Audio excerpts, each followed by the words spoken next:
يذكر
من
Asyhadu an la ilaha illallah wahdahu la syarikalah wa asyhadu anna Muhammadan abduhu wa rasuluh la nabiyya ba'da. Wassalatu wassalamu ala Rasulillah nabiyina Muhammadin wa ala alihi wa ashabihi wa mawala. Amma ba'd, fa ya ibadallah, usikum wa iyaya bittaqwallah haqqa tuqatih faqad fazal muttaqun.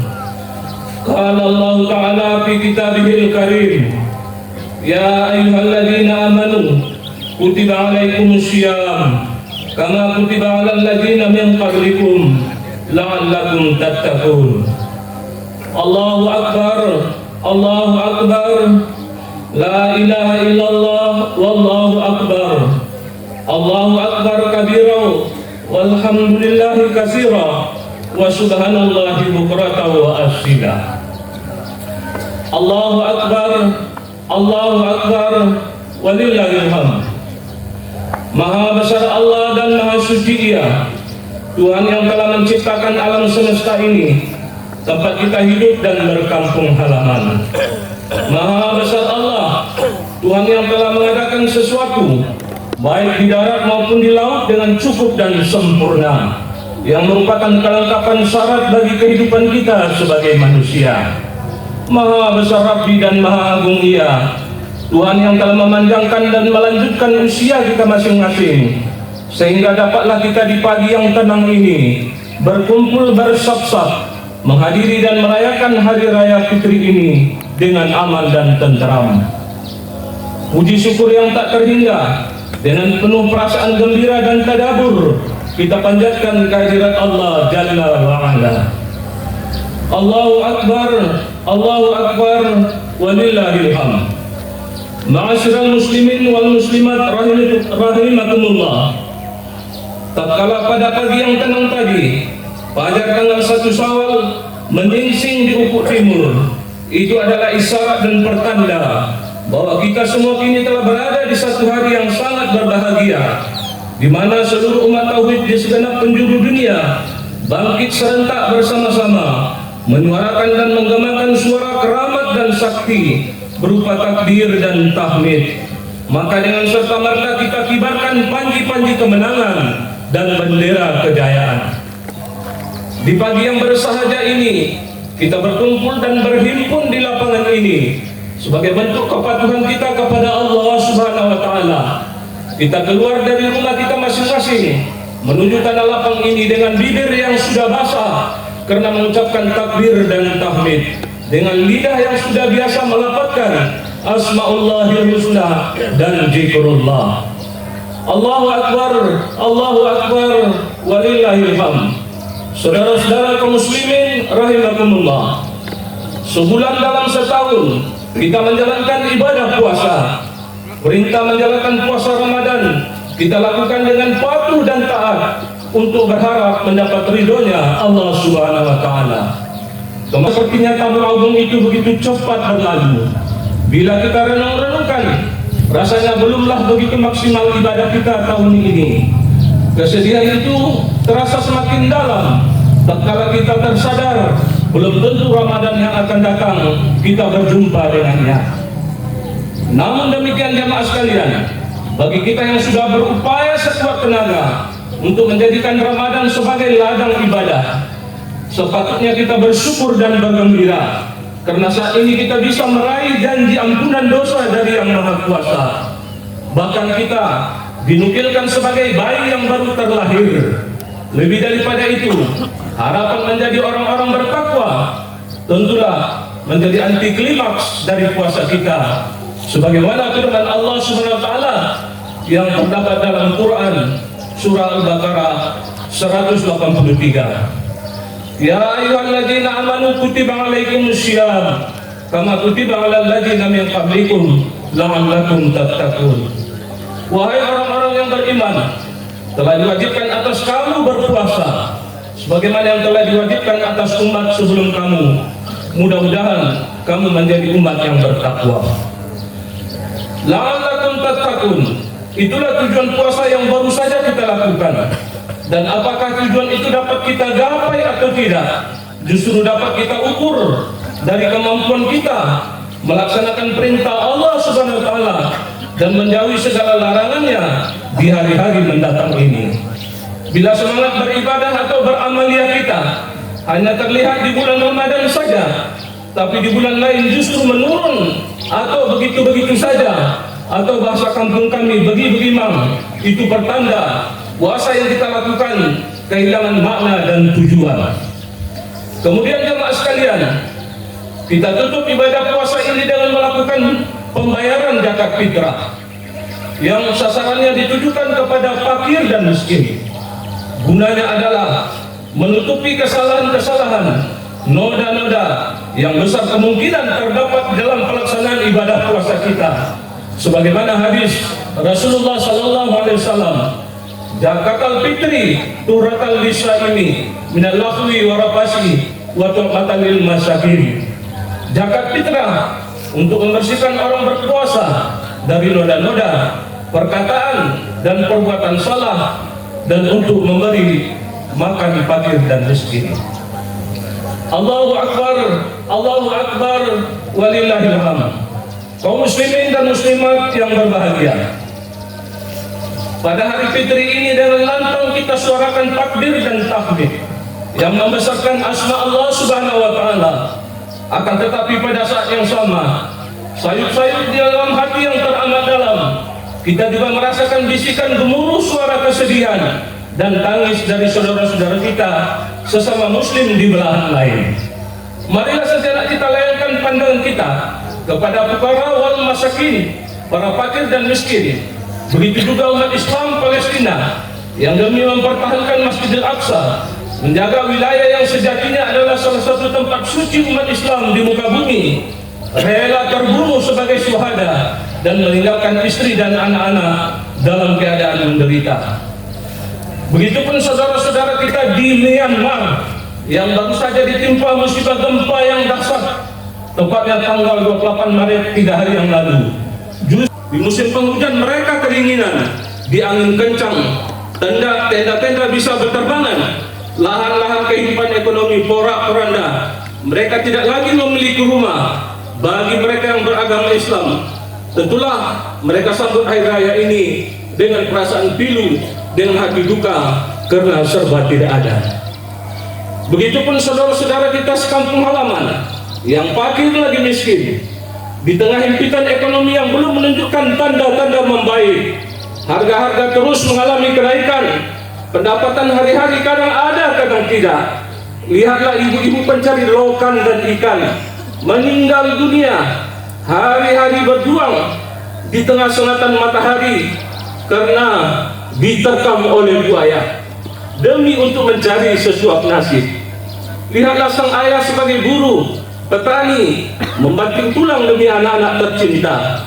Rasanya jamaah sekalian tidak juga berlebihan bila di momen hari raya ini kita mengenang saudara-saudara kita yang telah mendahului kita. Kemana perginya istri yang pada lebaran lalu tetap tersenyum di tengah keletihan merawat dan membesarkan anak-anaknya? Kemana anak semata wayang 9 tulang yang pada lebaran lalu masih tertawa riang bersama kita? Kemana pula tetangga dan guru-guru kita yang ladzina asrafu ala anfusihim la taqnatu min rahmatillah innallaha yaghfiru dzunuba jami'a innahu huwal ghafurur rahim. Katakanlah hai hamba-hambaku yang telah melewati batas dalam berbuat dosa, janganlah kalian berputus asa dari kasih sayang Allah. Sesungguhnya Allah mengampuni dosa seluruhnya. Sesungguhnya Dia Maha Pengampun dan Maha Penyayang. Kembalilah kalian kepada Tuhanmu, berserah dirilah kepadanya sebelum datang kepada kalian azab, kemudian kalian tidak dapat lagi membela diri. Wahai hamba-hambaku yang telah melampaui batas, adalah kita yang sudah membebani punggung kita dengan kedurhakaan. Yang diminta Allah tidak banyak, hanya jangan berputus asa. Dosa-dosa kita besar, tapi lebih besar lagi ampunan Allah. Kita tidak layak menggapai kasih sayang Allah, tetapi kasih sayang Allah sangat layak untuk mencapai kita. Saking luasnya kasih sayang Allah, yaitu seluas langit dan bumi. Akan tetapi jamaah sekalian, bahwa di ujung ayat yang kita bacakan tadi ada ancaman Allah akan adab yang bisa saja didatangkan oleh Allah SWT karena melampaui batas tadi. Allahu Akbar, Allahu Akbar, walillahil hamd. Ma'asyiral muslimin wal muslimat rahimakumullah. Rasulullah SAW bersabda, ada 3 jenis dosa yang Allah akan segerakan siksanya di dunia ini juga tanpa harus menunggu datangnya hari akhirat. Mana 3 dosa tersebut? Pertama adalah dosa durhaka kepada kedua orang tua. Durhaka kepada kedua orang tua adalah tergolong dosa besar. Allah sangat murka pada orang-orang yang durhaka kepada kedua orang tuanya. Berapa banyak anak-anak tidak berkhidmat kepada kedua orang tuanya. Ada anak yang mengabaikan orang tuanya, dan ada pula yang tak segan-segan menyakiti hatinya. Bahkan ada anak yang membunuh dengan tega orang tuanya.